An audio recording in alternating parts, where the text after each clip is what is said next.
Assalamualaikum warahmatullahi wabarakatuh. Alhamdulillahi wa kafa, wassalatu wassalamu ala al-habibil mustafa wa ala alihi wa ashabihi ahli tuqa wal wafa. Subhanaka la ilma lana illa ma 'allamtana innaka antal alimul hakim. Rabbi shrah li sadri wa yassir li amri wa hlul 'uqdatam min lisani yafqahu qawli. Yang saya hormati Datuk Sri Paduka Pangeran Haji Bahrom bin Pangeran Haji Bahar, Timbalan Menteri Hal Ehwal Agama Brunei Darussalam, tuan-tuan imam, muslimin muslimat, jamaah fardu zuhur, insyaallah semuanya dimuliakan Allah Subhanahu wa taala. Amin ya rabbal alamin. Tajuk kita siang ini mengimarahkan masjid. Kata mengimarahkan diambil dari ayat Al-Quran, a'udzubillahi minasyaitonirrajim, innama ya'muru masajidallah. Dari kata ya'muru itulah makna mengimarahkan masjid. Allah bersumpah dalam Al-Quran, satu rumah yang dimakmurkan, yang diimarahkan, wal baitil ma'mur. Makmur artinya ramai, megah, hebat. Sebab yang bertawaf berkeliling di Baitul Ma'mur itu satu hari 70.000 malaikat. Satu hari 70.000 malaikat, esok 70.000 malaikat. Sejak mula diciptakan Al-Baitul Ma'mur sampailah hari kiamat. Dan Nabi Adam alaihissalam menyaksikan dengan matanya Al-Baitul Ma'mur, malaikat mengelilingi. Manakala Adam turun ke bumi, dia rindu dengan Al-Baitul Ma'mur, maka Allah memerintahkan dia untuk membina Ka'bah. Maka bina yang pertama di atas muka bumi ini adalah masjid. Dalilnya a'udzubillahi minasyaitonirrajim. Bismillahirrahmanirrahim. Inna awwala baitin wudi'a lin-nasi lalladzi bi Bakkah. Sesungguhnya binaan pertama di atas muka bumi ini adalah binaan yang ada di kota Bakkah. Nama lainnya Makkah, disebut juga Ummul Qura. Itulah dia binaan. Ayat ini dijelaskan oleh hadis Nabi Muhammad SAW. Kata Nabi, binaan yang pertama adalah Al-Masjidul Haram. Kemudian sahabat bertanya, "Summa?" Selepas itu apa lagi ya Rasulullah? Rasulullah mengatakan Al-Masjidul Aqsa. Kam bainahuma? Berapa masa antara pembinaan Masjidil Haram dengan Masjid Aqsa ini? Kata Nabi, arba'una sanah, 40 tahun. Maknanya apa?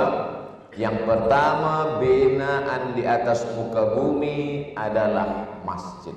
Oleh sebab itu, memakmurkan masjid, makna awal memakmurkan adalah membina masjid. Lalu kemudian selepas Nabi SAW hijrah, dia pergi dari kota Makkah pada hari Isnin. Dia sampai di Quba hari Isnin. Dia bertolak dari Quba hari Jumat. 4 hari di Quba, malam Selasa, malam Rabu, malam Khamis, malam Jumat.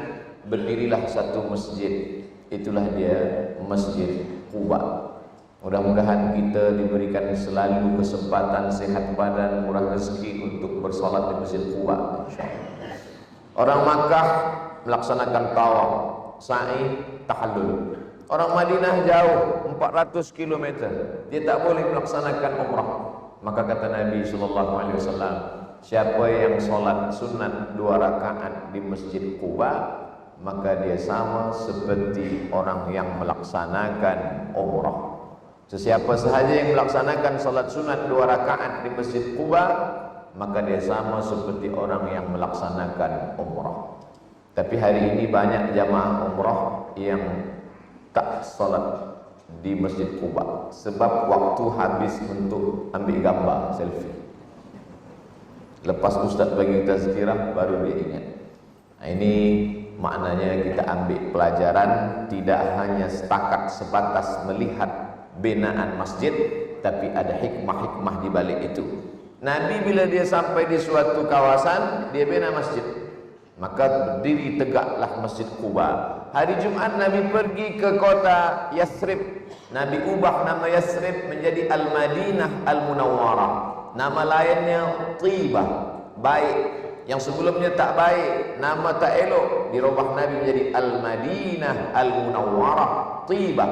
Maka di situ dibina juga satu masjid.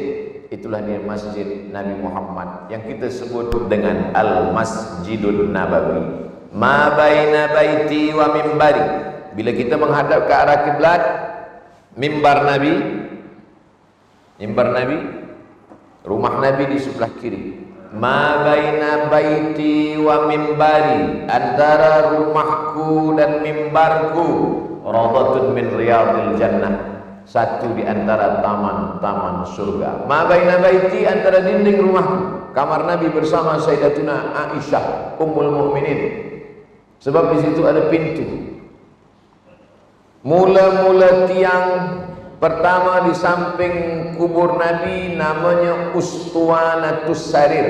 Ustuanah tiang, sarir tempat tidur. Sebab ada tertulis di atas Ustuanatus Sarir, tiang tempat tidur. Sebab di bawah tiang itulah dulu diletakkan tempat tidur Nabi yang terbuat dari anyaman pelepah kurma manakala Nabi iktikaf. Sebab manakala Nabi iktikaf, dia tidak keluar daripada masjid. Sampai suatu hari Aisyah datang dari balik dinding, kata Nabi, nawilinil khumrah, wahai Aisyah, tolong engkau ulurkan kepadaku kain. Nabi tak nak keluar daripada Masjid Nabawi sebab takut iktikafnya batal. Dan Aisyah tidak masuk ke dalam masjid sebab Aisyah dalam keadaan maaf, dalam keadaan uzur, dalam keadaan haid. Lalu apa kata Nabi? Nawilinil khumrah, ulurkan tanganmu itu dari balik dinding memberikan kain, wahai Aisyah. Aisyah tidak mahu. Kata Aisyah, aku tidak mahu. Lalu kata Nabi SAW, tangan engkau, maaf, tangan engkau tidak haid. Engkau yang tak boleh masuk ke dalam, tapi tangan engkau tetap boleh. Tiang pertama, tiang Ustuanatus Sarir, Nabi iktikaf. Selepas Ustuanatus Sarir, Ustuanatul Haras. Ustuana maknanya tiang, haras penjaga. Sebab di tiang itulah tegak Sayyidina Ali karramallahu wajhah. Sayyidina Ali radhiyallahu anhu menjaga Nabi dari musuh-musuh musyrik, Yahudi, kafir, munafik. Tegak dia menjaga Nabi sallallahu alaihi wasallam. Ustuanatul Haras. Selepas Ustuanatul Haras, tiang yang ketiga Ustuanatul Wufud. Wufud artinya tamu-tamu. Maknanya tamu-tamu yang datang, Nabi duduk di sebelah tiang, datanglah tamu berdatangan menjumpai Nabi. Tamu paling banyak datang selepas tahun ke-8. Tahun 1, tahun 2, tahun 3, tahun 4, tahun 5, tahun 1, tahun 2 perang Badar. Menang umat Islam. Tahun ketiga Abu Sufyan membalas dendam sakit hati. Tahun ke-6 bermimpi sahabat, ya Rasulullah, ya, malam tadi aku melihat dalam mimpi bahwa kita masuk ke Masjidil Haram, kita tawaf, kita sa'i, kita tahallul. Sebahagian kita ada yang mencukur rambutnya habis, sebagian kita ada yang memotong pendek saja. Kata Nabi SAW, kalau begitu maknanya kita mesti berangkat umrah. Nabi pun pergi bersama sahabat melaksanakan umrah dari kota Al-Madinah Al-Munawwarah pergi ke Makkah Al-Mukarramah. Tapi umrah itu batal, cancel. Sebab apa? Sebab dihadang oleh kafir Quraisy di tempat itu bernama Hudaybiyah. Maka dikenallah perjanjian tahun ke-6 dengan perjanjian Hudaybiyah. Tak jadi Nabi melaksanakan umrah, balik ke kota Madinah Al-Munawwarah. Tapi tahun ke-7 dia buat lagi, disebut dengan umrah qadha. Tahun ke-8 itulah pembebasan kota Makkah. 10.000 Nabi membawa pasukan, dipimpin oleh panglima bernama Sa'ad bin Ubadah. Masuk mereka ke kota Makkah Al-Mukarramah. Selepas itu barulah berbondong-bondong datang orang masuk Islam. Allah berfirman menceritakan kisah ini, idza jaa nasrullahi wal fath. Ketika sudah datang kemenangan dan pertolongan Allah, wa ra'aitan nasa yadkhuluna fi dinillah.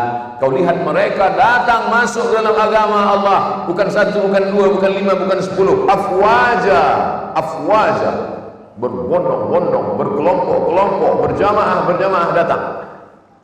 Wa ra'aitan nasa yadkhuluna fi dinillahi waja fasabbih.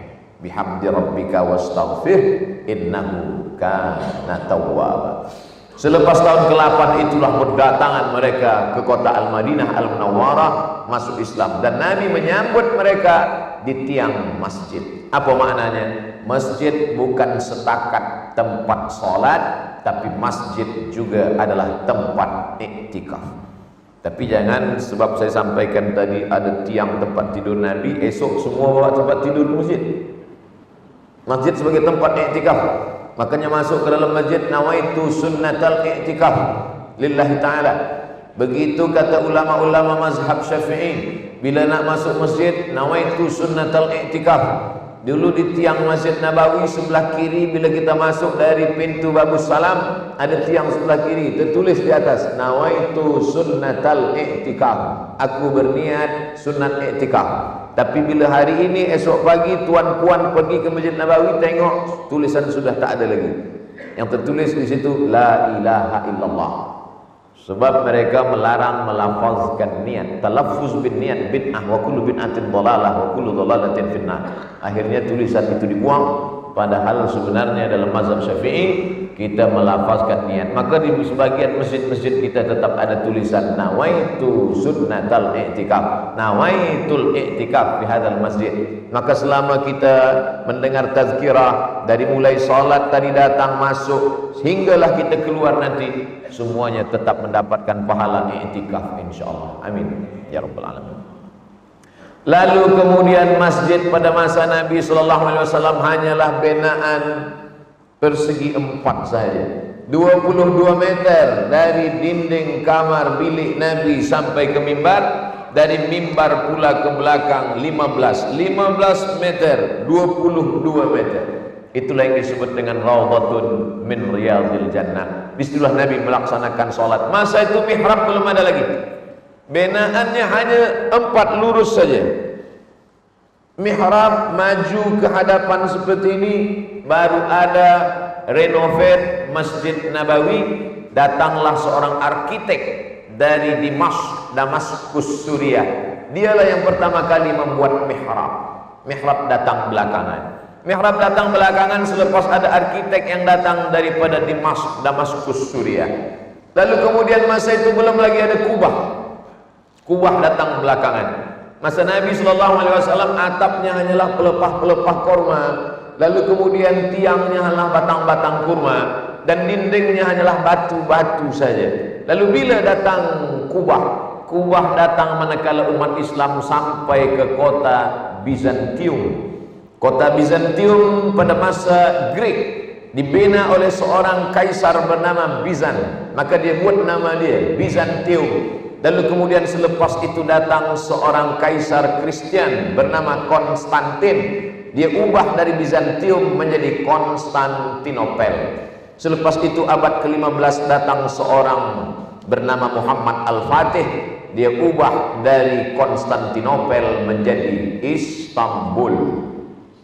Sampai hari ini tegak, dan nama dia diabadikan dalam sejarah. Bukti kebenaran sabda Nabi Muhammad SAW, la tuftahannal Konstantiniyah, sampai masanya nanti Konstantinopel akan dibebaskan oleh umat Islam. Wala ni'mal amiru amiruha, panglima perang yang terbaik adalah panglima perang hari itu. Wana ni'mal jaisyu dzalikal jais, dan pasukan tentara yang paling hebat adalah pasukan tentara itu. Dalam satu malam dia boleh mendatangkan 70 kapal untuk masuk dari tepi selat, masuk untuk merebut dan merubah menjadi masjid. Yang kemudian pada tahun 1923 datanglah seorang bernama Mustafa Kemal Ataturk. 1935 berubah dari masjid menjadi museum sampai hari ini. Artinya apa? Bahwa Allah SWT ingin menunjukkan Islam tidak melarang binaan masjid dari luar agama kita selama dia tidak terhubung dengan ibadah. Tapi kalau sudah masalah ibadah, tak ada tawar-menawar. Wala ana abidum ma'abadtum wala antum abiduna ma'abud lakum dinukum waliyadin. Mihrab datang belakangan, kubah datang belakangan. Bagaimana pula dengan menara? Menara pun datang belakangan. Sebab pada masa Nabi SAW, Bilal bin Rabah azan di atas satah atap rumah. Sebab binaan yang tinggi, suara lebih sampai ke telinga jamaah. Azan, dua muazzin Nabi. Pertama namanya Abdullah bin Ummi Maktum, satu lagi namanya Bilal bin Rabah. Azanlah dia di atas satah atap rumah. Bila datang menara? Menara datang manakala masa Sayyidina Umar ibnul Khattab.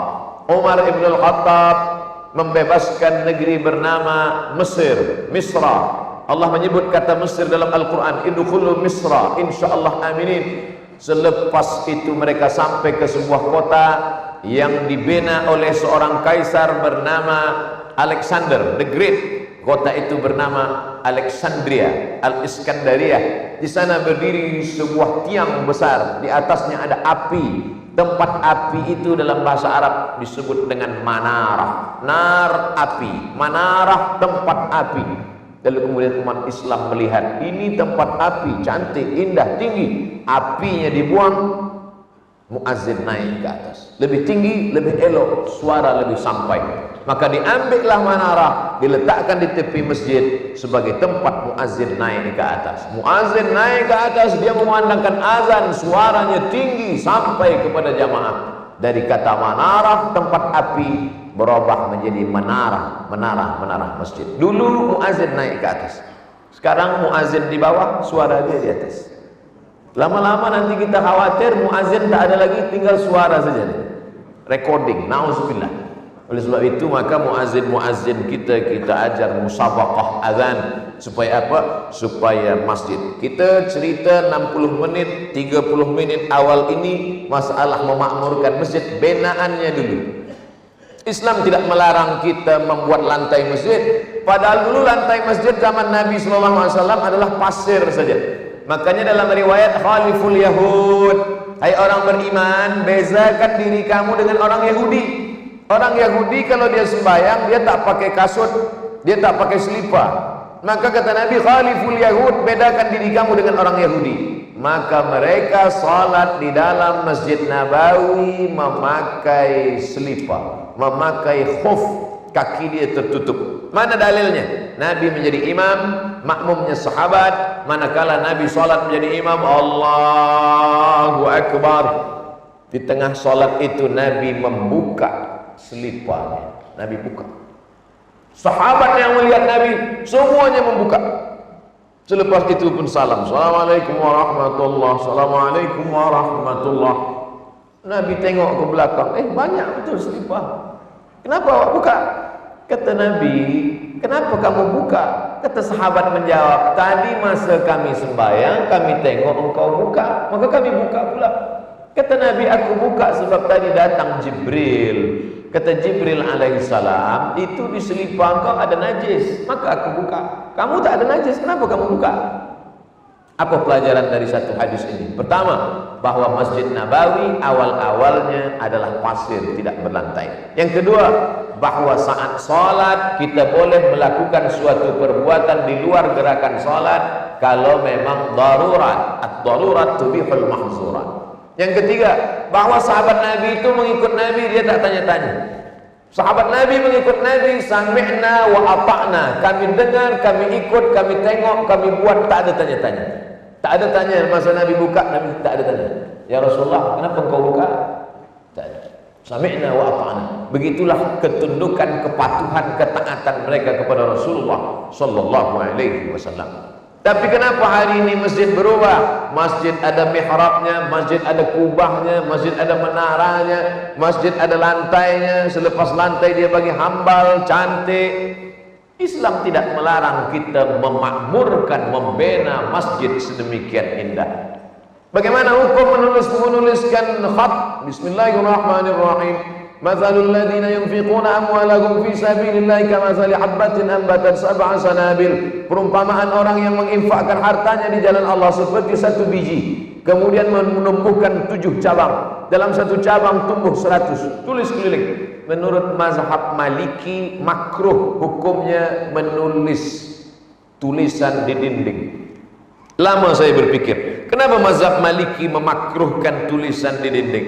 Rupanya mazhab Maliki kalau sembahyang, solat, mata dia tidak menghadap tempat sujud, tapi mata dia menghadap ke depan. Karena dia pakai ayat fawalli wajhaka syatral masjidil haram, hadapkanlah wajahmu ke arah Masjidil Haram. Mazhab Syafi'i solat, dada dia menghadap Masjidil Haram, tapi muka dia, wajah dia ke tempat sujud. Mazhab Maliki tidak, muka dia menghadap ke depan. Bila ada orang Brunei solat menghadap ke depan, mungkin Maliki. Fawalli wajhaka syatral Masjidil Haram, hadapkanlah wajah engkau menghadap ke arah Masjidil Haram. Patutlah mazhab Maliki memakruhkan tulisan di dinding. Sebab apa? Sebab orang mazhab Maliki solat menghadap ke depan. Bila di dinding ada tulisan, pikiran dia berkata-kata, siapalah agaknya menulisnya? Oh, kita tak boleh pakai satu mazhab sahaja. Kita cari sebab mengapa dia memakruhkan. Sebab ada sebab di sana. Adapun kita seindah apapun, cantik pun tulisan, kita tak confuse, kita tak fikirkan, sebab kita menengok tempat sujud kita. Allahu Akbar. Apakah bila kita solat sembahyang itu mata kita terbuka atau tertutup? Terbuka sah, tertutup sah. Yang sebenar-benarnya Nabi itu kalau solat terbuka apa tertutup? Kata Nabi, uqtulul aswadaini fis salat, bunuhlah dua yang hitam ketika engkau sedang solat. Allahu Akbar. Bunuhlah dua yang hitam walaupun engkau sedang solat. Apa dua yang hitam? As-su'ban, ular. Al-aqrab, kala. Ular, kala. Hitam. Dari dulu sampai sekarang ular dengan kala memang hitam. Bunuhlah dua yang hitam manakala engkau sedang solat. Apa makna hadis ini? Menunjukkan bahwa orang yang solat itu matanya terbuka. Karena kalau mata dia tertutup, mana dia nampak ular sama kala? Menunjukkan mata dia terbuka. Dalil yang kedua, sahabat Nabi solat di belakang, Abu Bakar jadi imam sebab Nabi sedang sakit. Nabi sakit, kata Nabi, bila aku sakit Abu Bakar maju jadi imam. Tapi rupanya pagi itu Nabi SAW keluar dari bilik dia. Nabi keluar. Manakala Nabi keluar itu, sahabat di belakang, Abu Bakar sudah maju ke hadapan. Solat sudah dimulai. Bagaimana cara sahabat membagi tahu Nabi bahwa Abu Bakar sudah datang? Abu Bakar jadi imam, Nabi datang. Bagaimana cara sahabat membagi tahu Abu Bakar mengatakan Nabi sudah datang? Tak mungkin sahabat bagi tahu dengan berbicara, batal salat. Tak mungkin dia katakan, Abu Bakar, ini Nabi datang. Maka sahabat memukul tangan. Sahabat memukul tangan. Dia nak bagi tahu bahwa Abu Bakar, ini Rasulullah datang. Selepas solat kata Nabi, innamat tasfiqu lin-nisa. Memukul itu bagi perempuan. Kalau laki-laki bukan memukul, tapi jangan mengucapkan subhanallah. Apa maknanya? Menunjukkan sahabat Nabi masa itu solat, mata dia buka, maka dia nampak Nabi datang. Kalau mata dia tutup, mana dia tahu siapa yang datang? Tapi walaupun begitu, orang yang solat menutup mata sah.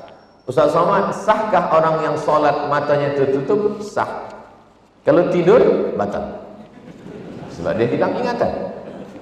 Nah, oleh sebab itu maka memakmurkan masjid, lalu kemudian selepas dimakmurkan masjid dengan benaannya yang cantik dan indah, saya hanya ingin mengatakan bahwa Islam tidak menolak kemakmuran pembenaan masjid. Sila bina masjid seindah secantik-cantiknya, walaupun Nabi tidak pernah melakukannya, karena ini termasuk perbuatan. Kalaupun dikatakan bid'ah, kata Imam Syafi'i, al bid'atu bid'atani. Bid'ah itu ada dua, bid'atun mahmudatun wa bid'atun mazmumah. Ada yang tercela, ada yang terpuji. Adapun perbuatan yang baik-baik, tidak bercanggah dengan Quran dan Sunnah, maka perbuatan itu amat sangat baik, dianjurkan. Maka kita tengok hari ini masjid, Masya Allah, tabarakallah. Mengapa orang-orang menulis Allah dan Muhammad, Allah dan Muhammad? Kenapa tiba-tiba Ustaz Abdul Somad ingat tulisan Allah dan Muhammad? Sebab pintu keluar ada tulisan Allah Muhammad. Setengah orang mengatakan tak boleh menulis dinding Allah dan Muhammad. Suatu ketika Nabi Adam alaihissalam berdoa, doanya ada dalam Al-Quran. Rabbana zalamna anfusana wa illam taghfir lana wa tarhamna lanakunanna minal khasirin. Lalu selepas itu Nabi Adam berkata, Allahumma inni as'aluka bihaqqi Muhammad an taghfirani. Ya Allah, berkat kemuliaan Muhammad, ampunkanlah dosa-dosa. Allah bertanya kepada Nabi Adam. Allah bertanya kepada Nabi Adam bukan karena Allah tak tahu, Allah Maha tahu. Allah hanya nak bagi tahu bagi sesiapa saja yang tak tahu. Wahai Adam, ya, nama siapa yang kau sebut tadi? Nama Muhammad. Engkau kenal dengan Muhammad? Tidak. Kenapa engkau sebut nama Muhammad? Kerana manakala engkau ciptakan aku dari tanah, rafa'tu ra'si, nafakhta fi ruhi. Kau ciptakan aku dari tanah, kau hembuskan roh ke dalam tanah. Selepas itu aku pun hidup, aku angkat kepalaku.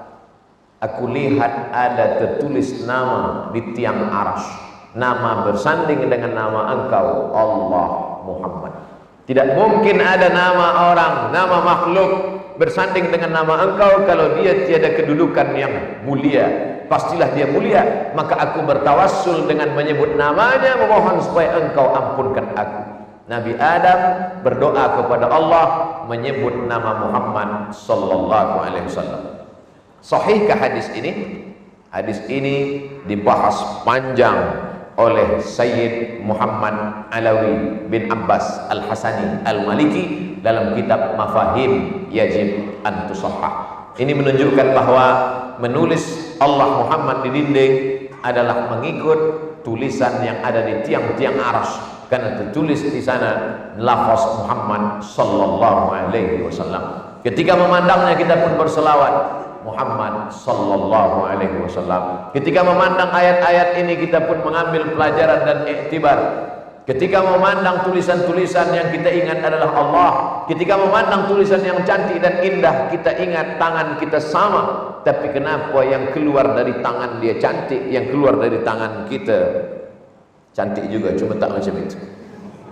Oleh sebab itu yang datang adalah syukur, yang datang adalah zikir, yang datang adalah hikmah, yang datang adalah kebaikan-kebaikan. Ini masalah membina masjid.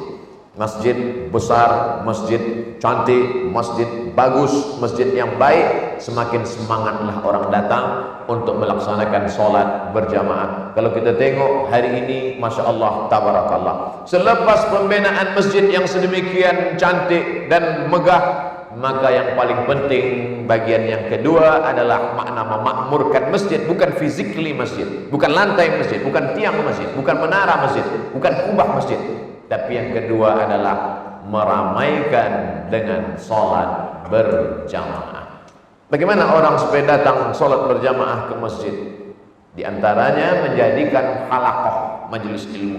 Halaqah artinya bulat. Bulat. Halaqah artinya bulat. Sebab manakala itu Nabi duduk, ketika Nabi sedang duduk, datang sahabat duduk.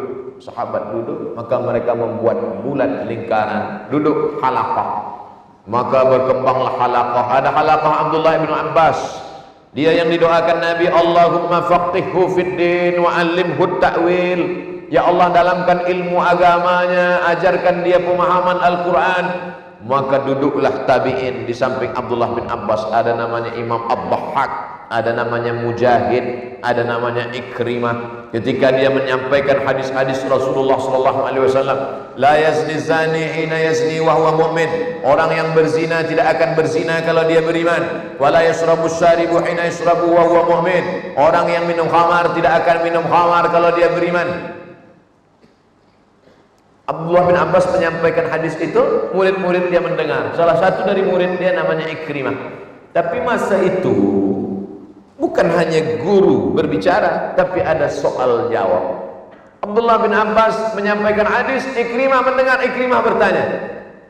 Seorang yang berzina tidak akan berzina kalau dia beriman. Seorang yang minum khamar tidak akan minum khamar kalau dia beriman. Wala yasriqu sariqu hina yasriqu wa huwa mu'min. Pencuri tidak akan mencuri kalau dia beriman. Ikrimah berpikir, kalau orang itu ada iman, dia tidak mencuri, maknanya manakala dia mencuri, dia berzina, dia minum khamar, imannya keluar. Ikrimah bertanya kepada Abdullah bin Abbas, ayunza'ul iman? Apakah iman itu keluar dari badan? Wahai Abdullah bin Abbas, bolehkah iman itu keluar dari badan? Abdullah bin Abbas syabbaka baina asabihi. Dia syabbaka, menjalin jari jemarinya. Selepas itu thumma naza'ahu, kemudian dia lepaskan. Apa kata dia? Hakadha yunza'ul iman. Beginilah iman itu lepas dari badan. Orang yang berzina lepas imannya dari badan. Orang yang minum khamar lepas imannya dari badan. Orang yang mencuri lepas imannya dari badan. Hina taba, ketika dia bertobat, ada imannya masuk balik ke dalam. Makanya ada hadis, ada penjelasan hadis. Orang yang tak boleh membezakan mana hadis, mana penjelasan hadis, disebut dengan hadis mudabbaj. Mudabbaj, penjelasan hadis yang masuk ke dalam hadis. Penjelasan ayat Al-Quran namanya tafsir. Penjelasan hadis namanya syarah. Orang yang menjelaskan hadis itu namanya syarih. Sampai ke Brunei menjadi pensyarah. Pensyarah dia menjelaskan hukum, hakam, halal, haram, makruh, mubah, rukun, syarat, wajib, sunat, sunat muakkad. Sebab dia menjelaskan sesuatu yang tak jelas menjadi jelas. Selama saya bagi tazkirah ni, jelas apa tak jelas? Alhamdulillah. Saya takut selepas tazkirah, selama ini saya jelas Ustaz, tapi selepas Ustaz bagi tazkirah makin tak jelas. Na'udzubillah. Nah, begitulah perkembangan dari mulai Nabi. Mengapa tabi'in ini berani bertanya kepada Nabi? Sebab sahabat dulu juga bertanya kepada Nabi dan Nabi menjawab. Yas'alunaka 'anil khamri wal maisir. Mereka bertanya kepadamu ya Muhammad sallallahu alaihi wasallam tentang khamar dan judi. Yas'alunaka 'anil yatama. Mereka bertanya kepadamu ya Muhammad tentang anak yatim. Yas'alunaka madza yunfiqun. Mereka bertanya kepadamu ya Muhammad tentang infak sedekah. Yas'alunaka 'anil mahid. Mereka bertanya kepadamu ya Muhammad SAW tentang perempuan yang uzur, maaf, sedang haid. Yas'alunaka 'anil ahillah. Mereka bertanya kepadamu ya Muhammad tentang anak bulan hilal. Yas'alunaka wa idza sa'alaka ibadi. Dan ketika mereka bertanya kepadamu nanti tentang aku, fa inni qarib, katakan aku dekat. Makanya banyak kali ayat-ayat Al-Quran itu isinya adalah jawaban-jawaban terhadap pertanyaan-pertanyaan sahabat. Itulah maka saya selalu bagi tazkirah 60 menit. Selepas itu buka soal jawab. Yang boleh saya jawab, saya jawab. Yang tak boleh saya jawab, saya bawa balik. Nanti di Riau baru saya jawab. Selepas itu baru di-upload ke dalam channel Ustadz Abdul Somad Official. Jangan lupa subscribe, like, and share. Sebab kita bukan alim, kita bukan Imam Syafi'i yang tahu semuanya, kita bukan yang faham semuanya. Tak faham, buka balik baca kitab. Dulu masa saya balik dari Maghribi, dibawa balik dari Maghribi, ijazah BA dari Al-Azhar. Selepas itu pula master daripada Maghribi, merasa tahu segalanya, bagi tazkirah. Ada yang nak bertanya, tanyalah, tanya. Bertanyalah orang kampung. Ustaz Abdul Somad, ya, kami di kampung ini bila ada orang mati meninggal dunia, dia lama tak sembahyang, maka kami bayarkan fidyah sembahyangnya dengan beras. Oh, tak tahu. Saya jawab, saya balik dulu, saya baca kitab balik. Bila kita tak tahu, jangan kita katakan tak ada. Jangan katakan tak ada sebab kita tak tahu.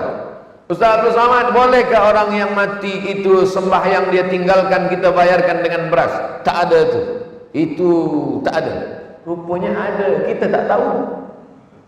Buka kitab, ada disebutkan Imam Nawawi dalam kitab Majmu' Syarah Muhazzab. Asal usul pendapat ini dari Imam Al-Baghawi. Kata Imam Al-Baghawi begini. Kalau ada orang bernazar iktikaf, aku bernazar iktikaf di masjid selama bulan Ramadan 10 malam. Istri dia mendengar. Selepas dia cakap bernazar itu, dia pun mati. Maka satu malam iktikafnya itu boleh dibayar 1 mud. 1 sa' 4 mud. 1 sa' 4 mud. 1 mud 750 gram gandum. maka satu malamnya dibayar 1 mud. Kata Imam Al-Baghawi. Imam Al-Baghawi berijtihad dari kalangan mazhab Syafi'i, orang yang berniat bernazar i'tikaf tapi dia tak sempat i'tikaf, meninggal dia, maka 1 malam i'tikafnya itu boleh dibayar dengan 1 mud, kata Imam Syafi'i. Datang Imam Al-Baghawi dari kalangan mazhab Syafi'i, kalau 1 malam i'tikaf boleh dibayar 1 mud, maka 1 solat pun boleh dibayar dengan 1 mud, kata Imam Al-Baghawi. Sebahagian ulama mazhab Syafi'i sendiri pun menolak pendapat ini. Sebab apa? Sebab Imam Syafi'i berijtihad tentang i'tikaf, dikiaskan Imam Al-Baghawi i'tikaf kepada solat. Jadi selepas itu saya jawab balik. Selepas saya balik, saya buka kitab, baru saya katakan, jamaah yang dulu bertanya kepada saya tentang solat yang tinggal boleh dibayar dengan beras, sebenarnya pendapat mazhab Syafi'i mengatakan bahwa kalau i'tikaf tidak boleh dilaksanakan sebab meninggal dunia, padahal nazar hukumnya wajib, yang wajib menjadi hutang, maka boleh 1 malam i'tikaf dibayar 1 mud, kata Imam Syafi'i. Datang Imam Al-Baghawi, kata Imam Al-Baghawi, kalau i'tikaf boleh dibayar 1 mud, maka solat pun boleh dibayar 1 mud. Tapi itu pendapat Imam Al-Baghawi, bukan pendapat Imam Syafi'i. Saya sendiri tidak melaksanakannya, sebab saya khawatir bila kita cakapkan pada orang kampung yang tak sembahyang boleh bayar 1 mud, mereka dah siapkan 3 ton. Tapi menyalahkan orang tetap juga tak boleh. Sebab apa? Sebab itu bagian dari pendapat ulama mazhab.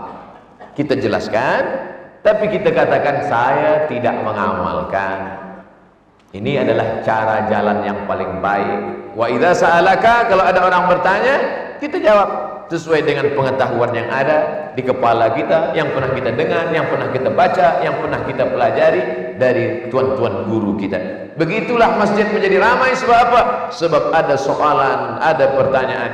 Maka ada halaqah Imam Syafi'i, namanya Muhammad bin Idris Asy-Syafi'i. Dia seorang anak yatim yang lahir di Gaza. Gaza, ghain, zai, ta marbutah. Gaza. Sekarang berubah nama menjadi Gaza, Palestina. Mudah-mudahan Allah memerdekakan Palestina dari jajahan Israel. Dari Gaza sebagai anak yatim dibawa oleh ibunya ke negeri asal kampung halaman, ke kota Makkah Al-Mukarramah. Di Makkah dia belajar kepada Imam Sufyan ibn Uyainah. Dalam hadis ada 2 Imam Sufyan. Yang satu di Makkah namanya Sufyan ibn Uyainah, yang satu di Kufah Irak namanya Sufyan Ats-Tsauri. Sufyan ibn Uyainah ahli hadis, ahli fikih. Sufyan Ats-Tsauri juga faqih, juga muhaddis, tapi lebih condong kepada suluk, adab, tasawuf. Maka banyak ulama-ulama tasawuf mengambil pendapat Imam Sufyan Ats-Tsauri. Selepas dia belajar kepada Imam Sufyan ibn Uyainah, dia pun pergi ke kota Madinah Al-Munawwarah. Di Madinah dia belajar kepada Imam Malik bin Anas. Akhir kaji kepada Imam Malik bin Anas, kata Imam Malik bin Anas, wahai Syafi'i, ini ada emas. Ahai Syafi'i, ini ada emas. Ambillah emas ini, pergilah engkau cari guru yang lebih alim daripada aku. Begitu ulama-ulama dulu. Wahai muridku yang paling pandai, pergi cari guru yang lebih alim daripada aku. Guru zaman sekarang tak begitu. Kau belajar dengan aku sampai mati, sebab tak ada lagi di dunia yang lebih alim daripada aku. Aku inilah yang paling alim, Profesor Dr. Abdul Somad. Itulah mengapa ulama-ulama dulu ilmunya hebat. Sebab apa? Sebab guru tawaduk, rendah hati melihat hebatnya seorang murid. Maka Imam Syafi'i pun pergi ke Yaman mencari hadis-hadis. Sebab hadis tidak tertulis di dalam buku. Hadis ada di kepala orang. Orangnya berpindah, hadisnya ikut pindah ke Yaman. Selepas itu dia pergi pula ke Baghdad. Di Baghdad dia berjumpa dengan Imam Ahmad bin Hanbal. Imam Ahmad bin Hanbal belajar kepada Imam Syafi'i. Kata Imam Ahmad bin Hanbal, kami sudah lama menghafal hadis-hadis ini, tapi kami tak tahu mana hadis am, mana hadis khas, mana taqyidul mutlaq, mana tahsisul am. Sampai datangnya Muhammad bin Idris Asy-Syafi'i, belajar Imam Ahmad bin Hanbal. Imam Ahmad bin Hanbal itulah Imam Hanbali. Lalu kemudian Imam Syafi'i pindah lagi ke Kufah. Di Kufah beliau belajar kepada murid-murid Imam Hanafi. Sebab manakala Imam Syafi'i sampai di Kufah, Imam Hanafi sudah meninggal dunia. Imam Hanafi meninggal tahun 150, Imam Syafi'i lahir 150. Di tahun yang sama Imam Hanafi meninggal di Kufah 150. Di tahun 150 itu juga Imam Syafi'i lahir di Gaza. Seolah-olah seakan-akan Imam Syafi'i melanjutkan kefaqihan Imam Hanafi. Lalu kemudian Imam Syafi'i tahun 200 pindah ke Mesir. Masa itu namanya belum Kahirah, namanya Fustat, tempat makam Imam Syafi'i sekarang. Di sana selama 4 tahun. Tahun 200 dia sampai di Fustat, tahun 204 dia meninggal dunia. Dari pagi hingga siang hingga petang dia mengajar. Pagi dia mengajar nahwu, siang dia mengajar akidah, petang dia mengajar hadis, malam dia mengajar tafsir. Syafi'i alim dalam semua bidang ilmu. Maka lahirlah halaqah. Ada halaqah tafsir, ada halaqah hadis, ada halaqah fiqh, ada halaqah usul fiqh, ada halaqah nahwu, ada halaqah saraf. Sebab masa itu belum lagi ada kelas-kelas. Mereka tidak tersekat oleh dinding-dinding, tapi halaqah itu sampailah ke masa ulama-ulama kita yang belajar di Masjidil Haram. Halaqah. Kenapa sekarang kita boleh buat kajian besar macam ini? Sebab zaman itu belum ada mikrofon. Kalau dibuat macam ini suara tak sampai. Kita boleh tes. Assalamualaikum warahmatullahi, tak sampai. Itulah maka pakai sistem halaqah. Sistem halaqah ini guru ada hubungan yang dekat dengan murid. Dia boleh menengok wajah murid, dia boleh menengok mata murid, dia boleh menengok nampak ada sesuatu.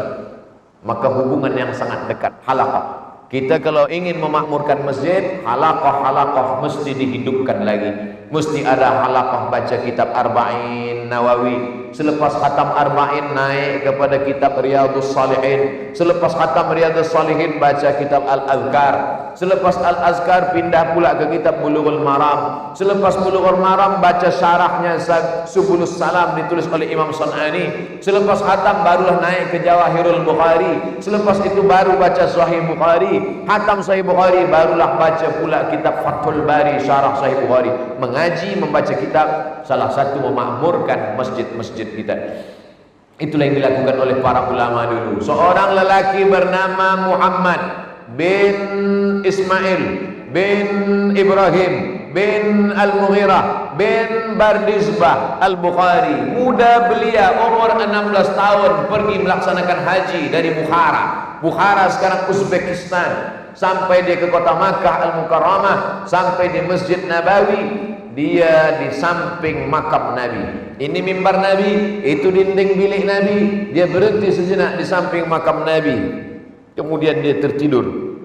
Dalam tertidurnya itu dia nampak dia sedang menghalau lalat. Dia nampak sedang menghalau lalat. Selepas itu dia tanya gurunya, "Tuan guru, iya, aku bermimpi. Apa mimpi engkau?" "Aku sedang menghalau lalat." Kata gurunya, "Makna mimpi engkau itu adalah bahwa engkau menghilangkan hadis-hadis palsu dari ajaran Rasulullah sallallahu alaihi wasallam. Kalau ada makanan, berarti makanan itu hadis sahih. Ada lalatnya itu hadis palsu. Engkau menghalaunya, maka engkaulah yang membuang hadis-hadis palsu yang masuk ke dalam hadis-hadis Rasulullah sallallahu alaihi wasallam. Ittaqu firasatal mu'min, takutlah kamu pada firasat seorang beriman, fa innahu yanzuru bi nurillah, karena dia memandang dengan pandangan Allah Subhanahu wa taala." Yakin Imam Al-Bukhari dengan mimpi ilham itu, Maka akhirnya dia pun berjalan selama 16 tahun. Dia pergi ke Baghdad, dia pergi ke Mesir, dia pergi ke Persia, dia ke Makkah, dia ke Madinah. Akhirnya dia tulislah satu kitab, isinya 7.275 hadis. 7.275 hadis. Dia sebut kitab itu bernama Al-Jami'us Sahih Al-Musnad Al-Mukhtasar min umuri Rasulullah SAW wa sunanihi wa ayyami. Disebut Al-Jami' karena di dalamnya ada akidah, ada fiqh, ada akhlak, lengkap semuanya. Disebut As-Sahih karena di dalamnya semua 7.275 hadis itu semuanya sahih, tidak ada hadis hasan, tak ada hadis dhaif, tak ada hadis maudhu. Disebut Musnad karena dia menyampaikan hadis itu bersanad. Dari mana dia dapat hadis ini? Dari Abdullah bin Maslamah. Abdullah bin Maslamah dapat dari siapa? Dari Malik bin Anas. Malik bin Anas dapat dari siapa? Dari Abu Zinad. Abu Zinad dapat dari siapa? Dari Al-A'raj. A'raj dapat dari siapa? Dari Abu Hurairah. Abu Hurairah dapat dari siapa? Dari Sayyidina wa Maulana Muhammad sallallahu alaihi wasallam. Hari ini awak dapat ini dari siapa? Dari guru saya. Siapa nama guru awak? Google.com. Macam mana kita dapat keberkahan?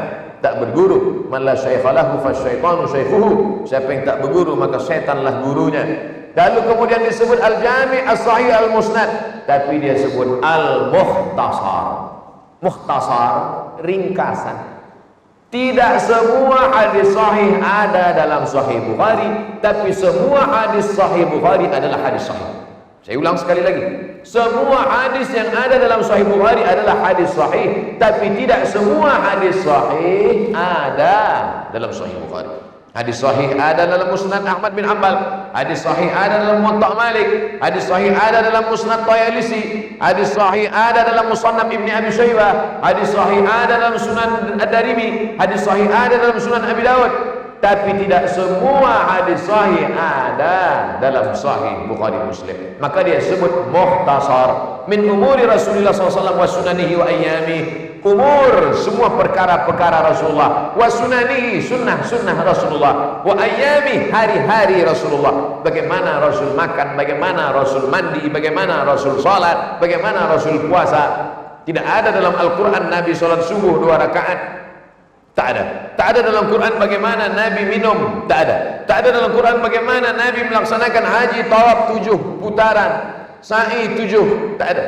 Semua itu dijelaskan dalam ayat hadis.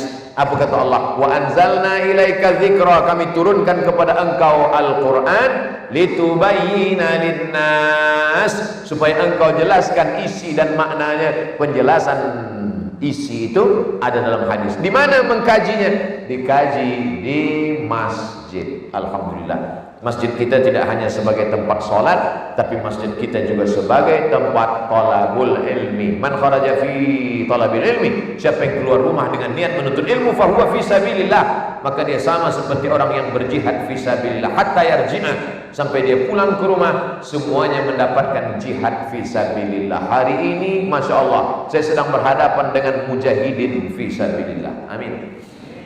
Hari ini berkumpul 3 negara. Dari Brunei Darussalam, Sahibul Bait. Yang kedua dari Malaysia, ada lebih kurang 20 orang sahabat kita dari Malaysia, dan 30 lebih, 1 bas dari Indonesia. Kita tak boleh bezakan sebab muka dia sama saja. Masya Allah, tabarakallah. Berkumpul kita di masjid yang mulia ini, mudah-mudahan sampai masanya nanti berkumpul pula kita dalam surga Jannatul Firdaus. Amin ya rabbal alamin. Surat sudah datang. Ustaz, tidak ada sesi soal jawab. Mana tahu nanti ada apa ni Ustaz Somad ni, tak ada soal jawab. Bukan saya tak mahu, dah bagi tahu.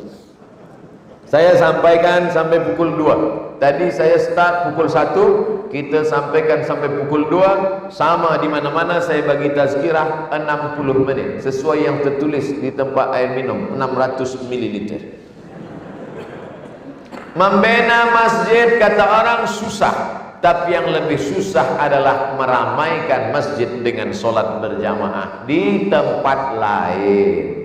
Di Brunei Darussalam senang je, di mana-mana saya tazkirah melimpah ruah jamaah. Subuh tadi di Kuala Belait penuh, hari ini penuh, malam nanti belum tahu lagi. Kita tengok. Tapi rasa-rasanya saya tadi Datuk Timbalan Menteri Agama bertanya, Ustaz Samad dah berapa masjid? Itu salah saya tak hitung kira dah berapa masjid. Tapi pengalaman saya bagi tazkirah di Brunei Darussalam, semuanya penuh, ramai dengan jamaah, sampai anak cucu kita sampai hari kiamat mudah-mudahan istiqomah insyaallah. Kita jaga ini. Ada kajian akidah, baca kitab Aqidatul Awam, ada kajian akidah, baca Al-Husunul Hamidiyah, ada kitab akidah, baca kitab Sifat 20, Wujud Tidak Baqa Mukhalafatul Hawadisi, Qiyamuhu Binafsihi wa Daniyah Qudrat Rodat Ilmun Hayat Sama' Basar Kalam, yang disyarahkan dalam kitab Dasuki ala Ummil Barahin. Kaji tak usah lama-lama, dari maghrib hingga ke isya 45 menit selesai. Sebab orang busy, dia masuk office, dia ada kerja, balik dia ke rumah sembahyang maghrib dengan anak, dengan keluarga, dari maghrib ke isya lepas. Tulis, Anda bertanya, Ustaz menjawab, kirim ke nomor WhatsApp. Lepas. Saya selalu buka pertanyaan, tidak orang terus langsung, tak ada jamaah terus tanya, Assalamualaikum Ustaz. Sebab apa? Mungkin dia akan soal-soal pada perkara-perkara, dia pancing-pancing masalah politik ke, masalah apa ke, masalah isu ke, tapi dia tulis kertas, kita tanya. Maka saya selalu buat tazkirah, saya tulis tanya. Oh, apa ni? Ini tak penting lah. Ada juga orang tangkap dia tengok apa yang tak penting. Rupanya dia tak tahu. Bukan tak penting. Perkara itu perkara-perkara penting. Tak ada perkara yang tak penting. Ada perkara penting yang perlu kita jawab. Tapi ada pertanyaan, soalan-soalan yang memang tak perlu dijawab. Bila pertanyaan itu baik, namanya soal. Tapi bila pertanyaan itu hanya menguji-uji saja, namanya ta'annud. Ta'annud. Dia nak tes saja. Datanglah seseorang membawa kulit telur ayam. Kulit telur ayam yang sudah dibuang isinya, dia bawa kepada Nabi Idris. Idris, ya, sanggupkah Tuhanmu memasukkan dunia ke dalam telur ayam ini? Waktu itu Nabi Idris sedang menjahit. Idris, ya, sanggupkah Tuhan engkau memasukkan dunia beserta isinya ke dalam kulit telur ayam ini? Nabi Idris ambil jarum, dia cucuk ke mata. Buta. Itulah sebab mata iblis buta sebelah. Jadi kalau ada orang tanya kita macam-macam, cucuk mata. Sebab dia nak tanya bukan nak cari ilmu, sebenarnya nak uji-uji saja. Sebenarnya kalau nak jawab senang saja.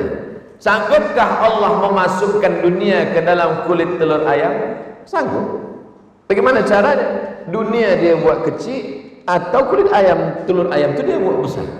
Mudah saja. Tapi persoalan orang ini memang dia tak perlu jawaban. Yang tak perlu, tarkul jawabi alal jahili jawabun. Tidak menjawab soalan orang yang jahil adalah jawaban. Jawabannya adalah diam. Diam bukan berarti kita jahil, diam bukan berarti kita tak tahu, tapi memang dia. Makanya banyak juga soalan-soalan yang tak saya jawab. Ustaz Abdul Somad, Nabi Adam dengan Hawa dulu menikah, siapa walinya? Apalah soalan awal. Ustaz Abdul Somad, bila kita nanti sampai ke bulan, kiblat kita arahnya ke mana? Kiblat kita di dunia ni pun banyak salah. Kita nak sampai ke bulan pula. Oleh sebab itu, tanyalah soalan-soalan kepada alim ulama kita, kepada ahli fatwa kita, kepada mufti kita, yang kira-kira soalan itu menambah ilmu, menambah amal, membangkitkan semangat. Maka kajian-kajian di masjid terus dihidupkan. Sebab orang bila datang ke masjid hanya untuk solat saja, salam kiri, salam kanan, lepas tu balik, dia rasa seperti rutinitas saja, seperti perbuatan biasa saja. Tapi kalau ada sesuatu, dia dah bawa kitab, dia sudah baca, ini saya sudah baca hadis yang ke-10, malam ni kita akan baca hadis yang ke-11, maka akan membangkitkan semangat. Hari Isnin malam Selasa akidah, hari Selasa malam Rabu tafsir, hari Rabu malam Khamis hadis, hari Khamis malam Jumat tiada kajian, membaca Yasin. Man qara'a Yasin fi lailatin, sesiapa yang membaca Yasin pada suatu malam, asbaha maghfuran lah, pada waktu subuhnya dia sudah diampunkan Allah Subhanahu wa taala. Hari Sabtu malam Ahad, maka buat kajian semua orang ramai, maka insyaallah masjid-masjid akan hidup dengan pengajian. Ada pula halaqah tajwid, idgham, ikhfa, qalqalah, ghunnah bila ghunnah, nun berjumpa dengan qaf, min qablikum. Bagaimana bagaimana? Nah, ini semua dipelajari sehingga tidak ada satu ilmu pun, ilmu tak terbatas pada kelas. Saya ini dah tua Ustaz, sudah tak sesuai nak belajar lagi. Dalam Islam diajarkan utlubil ilma minal mahdi ilal lahdi. Betulkah orang Islam diajarkan menuntut ilmu dari buayan ayunan hingga ke liang lahat ya? Itu bukan cakap basa-basi. Menuntut ilmu hingga ke liang lahat itu memang ajaran Islam. Mana buktinya? Diriwayatkan hadis Abu Umamah Al-Bahili, kalau aku mati nanti bacakan talqin di atas liang lahat. Makanya orang Islam dibacakan talqin. Di Brunei Darussalam ada baca talqin. Baca talqin. Selepas dikuburkan tetap dibacakan talqin. Bila datang malaikat nanti bertanya man rabbuka, jawabnya Allah. Man nabiyuka, Muhammad SAW. Ma kitabuka, katakan Quran. Itu apa maknanya? Minal mahdi ilal lahdi. Adapun aturan belajar BA umur 22, Master umur 24, PhD umur 25, bukan bagian dari ajaran Islam. Islam tidak mengenal had batasan belajar. Minal mahdi ilal lahdi, sampai ke liang lahat tetap terus belajar. Begitulah yang diajarkan. Tapi ini bukan hadis Nabi SAW. Utlubil ilma minal mahdi ilal lahdi, bukan hadis Nabi. Ungkapan Imam An-Naisaburi dalam kitab tafsir An-Naisaburi. Yang bukan cakap Nabi kita katakan cakap Nabi, maka perbuatan itu haram. Man kadzdzaba alayya muta'ammidan falyatabawa maq'adahu minan nar.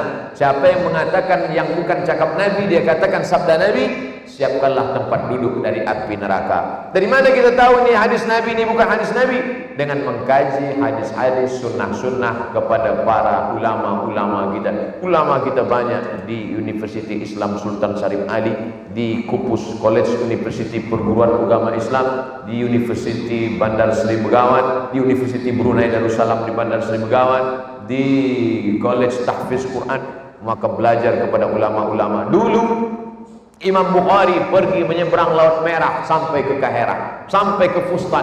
Hari ini kita duduk saja datang ke pengajian, datang duduk diam, mengantuk-mengantuk tetap dapat pahala.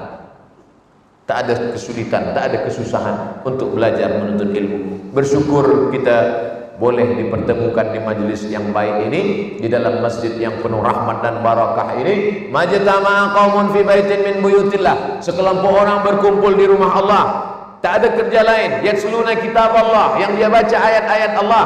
Wa yatadarasunahu fima bainahum, yang dia kaji isinya.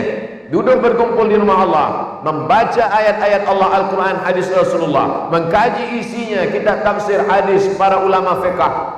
Nazalat alaihimus sakinah, dibalas Allah 4, turun ketenangan ke dalam hati. Hafat bihimul malaikah, dikelilingi oleh para malaikat. Wasyat bihimur rahmah, mereka dinaungi rahmat kasih sayang Allah. Dan yang paling penting, yang keempat, zakarahumullahu fiman indah, mereka dibanggakan Allah kepada para malaikat. Majlis kita siang ini, majlis zuhur ini, mudah-mudahan termasuk majlis yang dibanggakan Allah kepada para malaikat. Inni ja'ilun fil ardi khalifah, aku ingin menciptakan manusia di atas muka bumi. Apa kata malaikat? Ataj'alu fiha man yufsidu fiha wa yasfikud dima. Untuk apa kau ciptakan manusia itu ya Allah? Mereka hanya akan menumpahkan darah, mereka hanya akan berkelahi, mereka hanya akan bermusuhan, mereka hanya akan saling membunuh. Apa jawab Allah? Inni a'lamu ma la ta'lamun. Aku tahu, kamu tak tahu. Tengok nanti, mereka tidak membunuh, mereka tak berkelahi, mereka bersimpuh sujud, mereka membaca ayat-ayatku, mereka berzikir dengan aku. Ternyata yang dibanggakan Allah ribuan tahun lalu kepada malaikat itu adalah kita, insyaAllah. Amin ya rabbal alamin. Oleh sebab itu ramaikan, makmurkan masjid dengan membina masjid physically-nya, dengan mengisi masjid, dengan memakmurkan dengan majlis-majlis ilmu, maka kita sudah menghidupkan sunnah-sunnah Rasulullah sallallahu alaihi wasallam, dari Rasul ke sahabat, dari sahabat ke tabi'in, dari tabi'in ke tabi'in, sampai ke guru-guru kita, sampailah ke kita sekarang, sampai ke anak cucu-cucu kita. Yang muda belia yang hari ini datang, yang belum menikah, maka selepas ini dia akan sampaikan kepada anak cucu dia, sampai hari kiamat masjid ini tetap ramai dengan majlis-majlis ilmu, insyaallah. Itulah yang dapat saya sampaikan pada kesempatan baik dan mulia ini. Di akhir majlis mari kita sama-sama berdoa kepada Allah supaya doa kita di akhir majlis selalu berdoa, karena di majlis itu dihadiri malaikat. Ala hadhihi niyyah wa kulli niyatin salihah. Al-Fatihah. A'udzu billahi minasy syaithanir rajim. Bismillahirrahmanirrahim. Alhamdulillahi rabbil alamin. Arrahmanir rahim. Maliki yaumiddin. Iyyaka na'budu wa iyyaka nasta'in. Ihdinas siratal mustaqim, siratal ladzina an'amta 'alaihim ghairil maghdubi 'alaihim waladdallin. Amin. Allahumma shalli ala sayyidina Muhammad wa ala ali sayyidina Muhammad. Allahumma inna natawassalu ilaika bihaqqi Muhammad sallallahu alaihi wasallam wan nabiyyin was-siddiqin wasyuhada'i was-salihin wa bisirril Fatihah.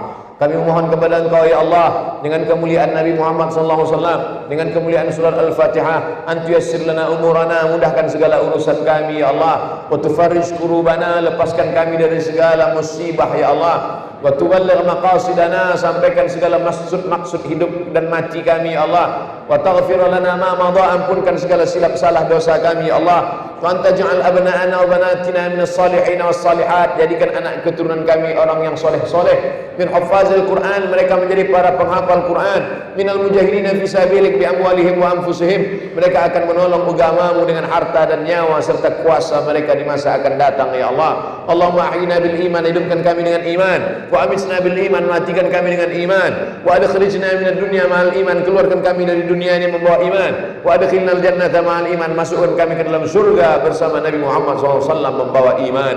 Allahumma tahhir qulubana minan nifaqi wal hasadi wal kibriyai wal azamah, sucikan hati kami dari hasad, dari dengki, dari sombong, dari angkuh dan merasa besar di hadapan makhlukmu ya Allah. Allahumma ja'alna minat tawabin, jadikan kami orang-orang yang bertaubat, wa ja'alna minal mutatahhirin, jadikan kami orang yang mensucikan hati dan diri, wa ja'alna min ibadikas salihin, jadikan kami hamba-hambamu yang saleh. Rabbana hab lana minas salihin, Rabbana hab lana min ladunka dzurriyyatan thayyibah, Rabbana hab lana min azwajina wa dzurriyyatina qurrata a'yun waj'alna lil muttaqina imama. Allahumma ja'alna min mu'ammiri masajidik, jadikan kami orang-orang yang memakmurkan masjidmu ya Allah. Allah maftah lana khazaina ma'rifatik, bukakan kepada kami pengetahuan yang benar. Allah mafaqihna fid din, dalamkan ilmu agama kami. Wa 'allimna ta'wil, ajarkan kami pemahaman yang benar. Warzuqna fahmal mursalin, berikan kami kepahaman agama seperti yang Kau berikan kepada para nabi dan wali-walimu ya Allah. Allahumma jama'na ma'al habibil mustafa fi jannatikal ula, satukan kami dalam surga jannatul firdaus bersama sayyidina wa maulana Muhammad sallallahu alaihi wasallam. Rabbana atina fid dunya hasanah wa fil akhirati hasanah wa qina adzabannar. Wa sallallahu ala sayyidina wa maulana wa syafi'ina wa dhukhrina Muhammad wa ala alihi wa sahbihi wa sallam, walhamdulillahi rabbil alamin. Taqabbalallahu minkum minna wa minkum, taqabbal ya karim. Terima kasih, mohon maaf. Wassalamualaikum warahmatullahi wabarakatuh. Alhamdulillah.